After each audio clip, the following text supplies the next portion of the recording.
Hey, everybody. Welcome to another episode here. Today, I have a special guest that doesn't come from your typical corporate background. She is an educator and helping to empower our young people and develop cultures from high school, starting to develop people and cultures from high school so that we can spread good things later on. So, Ava Gencheva. Got it? Yes. I got it. Nice. Okay. Perfect. Yeah. So I wanted to go ahead and talk to you a little bit about this, but let me introduce you first. So you're an educator. You've been in education for almost 20 years now. You have been in all walks of life as far as education is concerned, working as a teacher, working as a director, and now running your own company and as the boss, right, of what you're doing and the leader. And so you've seen it from the inside, you've seen leadership, you are a leader now running it from the outside, and being who you are. Now, what I would like to do is give you a second. I just want to hear a quick introduction for the audience. Just give us the core of what you do, how you do it, why you do it. Just introduce us to that idea. Yes. Well, hi, Scott. Thank you for having me today. And I have to say, we met in LinkedIn. So, hey, LinkedIn's great. A little promotion here. Yes, I've been in education for about 20 years. I stopped counting after some time because it just becomes irrelevant. It is my calling. It's always something I've wanted to do. And I feel very fortunate to actually live my passion. I started working at a public school in various roles. And then I was a teacher for a while. And then I stepped into a directorship position for about 7 years. What was interesting to see at that time is how, I live in the Bay Area, in San Francisco Bay Area, quite rigorous, very driven parents, very academic environment. We have some failing schools, I gotta say, but other than that, there's some really good private and public schools that have very driven parents and students. So yes, I have seen how schools operate in two levels, sort of like what is probably seen at corporate cultures in very big companies where you have, about 200-300 employees on one campus. And that is the school that I was employed at, had multiple campuses in multiple states. So at the end of the day, this was, a huge community of teachers, a huge community of leaders that led those teachers who in turn led the students in the classrooms. So I have seen how schools, work as on a corporate level and then on educational level, and how all that translates, that entire culture translates into, sort of mini units into the classrooms through the teachers. So it has been a very interesting experience. After a while, I simply felt that I could be more effective by following my own passion and sort of calling the shots a little bit, you should say. And I started doing this independently. I've been very happy. I feel very successful so far for a small startup. And I continue to, pursue this, and I plan to continue. At this point in time, I do have a small team of people that I work with. So you could say the she boss kind of, feel. But I do work with teachers. I do work with editors. I work with parents and students on multiple levels at this point in time. So it's been great. Yeah, that's awesome. That sounds fantastic. And might I say, your English is amazing. You're Bulgarian and your English is really good. So, yeah, I've lived here for many years, and I teach English. Yeah, so that's good then. Yeah, that's good. No, it's really good. Mastering a second language is I think something that's taken for granted. So well done. Let's talk about a little bit about culture. Okay, so I want you to talk about from two standpoints. Let's talk about, so first of all, what you do for the kids you teach, right? You teach mostly kids going into high school, but also high school and middle school age kids. And what is it about that that's so important for you that you see you needed to intervene? You needed to do something because you want to make their lives better for the future. And in turn, what's going to happen is ultimately our culture, our workplace culture will get better. If they're trained early on, they'll be better equipped later on, right? To do. Yes, So. I firmly believe that. I firmly believe that. So, as a director and as a professional, I obviously had to attend lots of conferences and training and workshops and, take leadership classes and read the books and the whole motivational stuff and courses and you name it, right? And then at the end of the day, when you just kind of put the line and you look at, okay, what is the benefit of all this? There's improvement. Definitely at this age as a professional for all, I believe. But at the end of the day, the improvement is really slow because we're jaded in our mindset, and it takes much longer to internalize some truths and to begin that process of change. Now, when we look at students and how nimble and how fast and how absorbent their psyche is and how easy it is to impress upon them the importance of leadership, for one, the importance of managing a balance sheet and learning how to write a check, the importance of thinking as entrepreneurs, the importance of not being scared in a classroom where they're not allowed to speak or they're scared to ask a question, the importance to not feel subdued and stifled and scared and insignificant and always controlled, unable to make a decision. So when I think of how easy it is to influence our children at a young age to become leaders and to think like entrepreneurs and to think independently, to learn how to think, first of all, how to think, not what to think, how to think. So when I realized that the power of that is when I sort of stepped out and decided, okay, school is not just about testing, and school is not just about the bottom line and the drive to get the A and to stay up late and to do whatever it takes, including cheating, just to be ahead and to enter that fantastic school that you've been dreaming to go into, the Stanfords of the world. It's wonderful. I help them do that too. I coach them into that as well. But once they find themselves there, it's where the struggle really begins, because they do not know who they are as people. They have never had anyone sit them down and question them about, who's your role model and what do you really want in life? And what do you think are your primary values as a person? And if you don't have these, well, let's sit down and think of 5 things that really drive you today. What is your main motivation apart from earning an A or, an A plus? So just shifting from that set of, test-driven education just for the bottom line and looking into the child as a person and looking at them as someone who will create our future, in fact, on a national level, international level.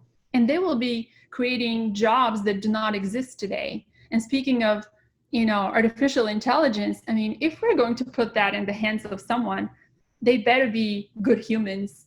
So this is why I stepped down and I decided to have these. I do have my workshops that teach entrepreneurship and leadership skills, and we go in depth into studying literature that is usually not studied at school because it's not done for the A or for the 100%, like I said, or for the GPA, etc.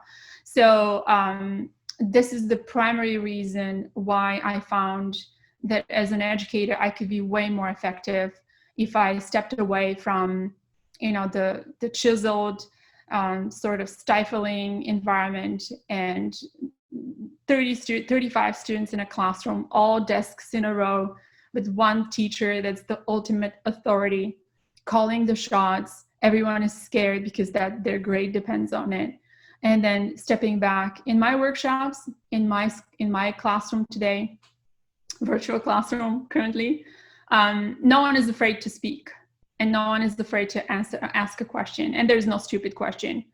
And there's always answers and there's always solutions, as long as we're respectful and as long as we think logically, critically, and we do our top, bottom best to understand the material, and we're serious about our improvement.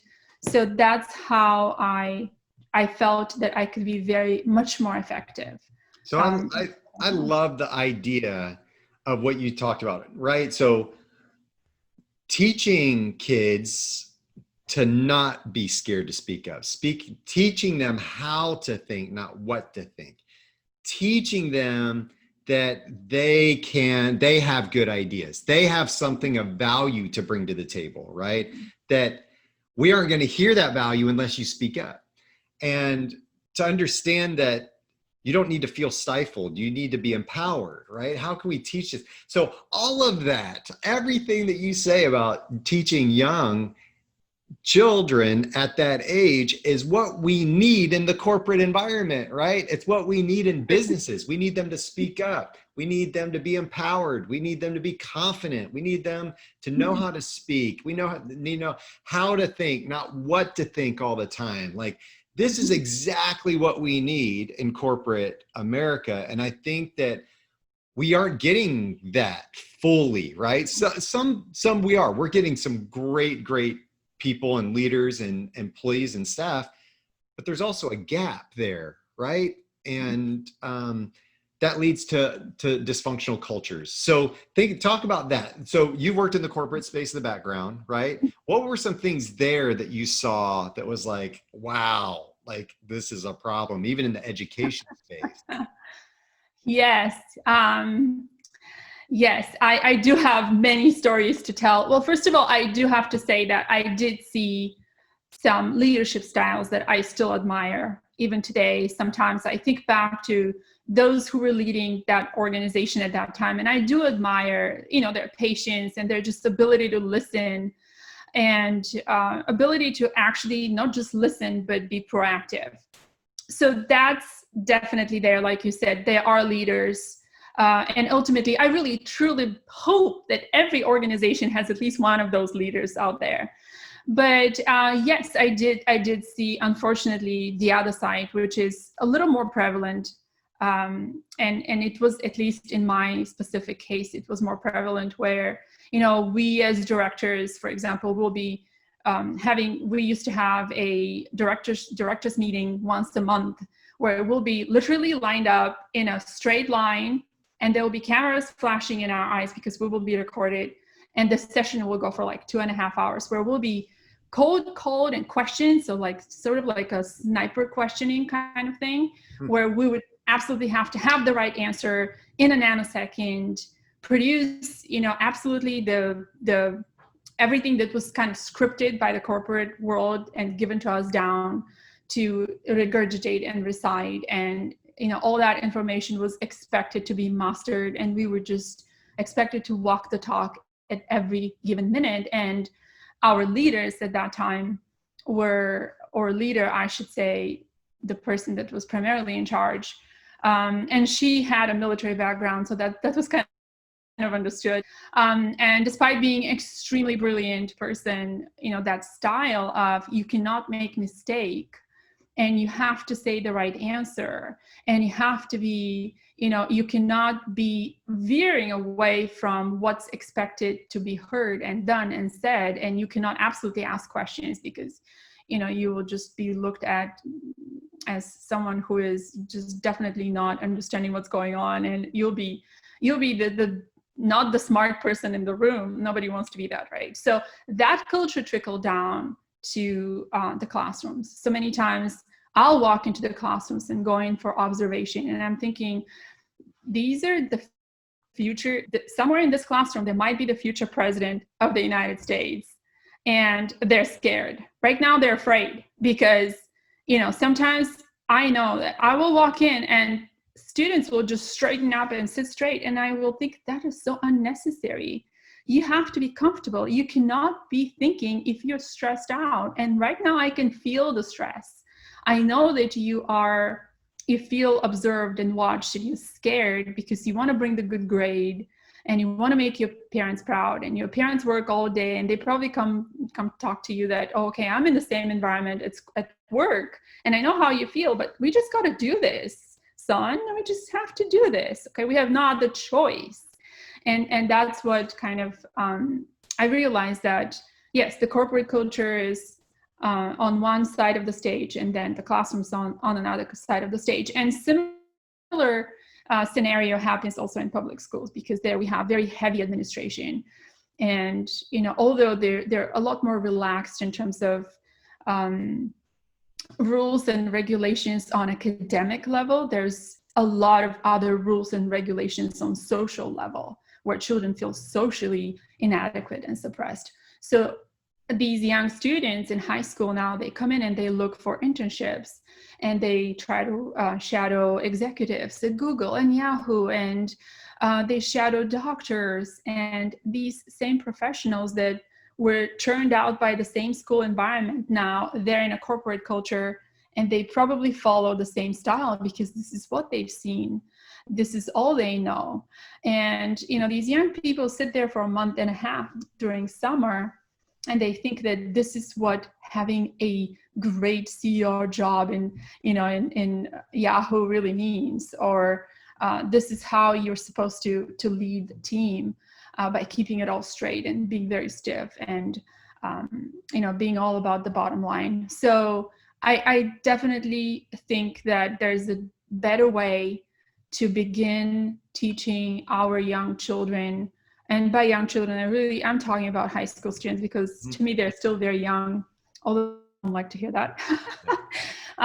To begin teaching them on how to ask smart questions, and how to think for themselves, and how not to be afraid to disturb the status quo, and how to come up with new ideas and be proud of their ideas, instead of thinking, no, nobody will like it, this is probably not important.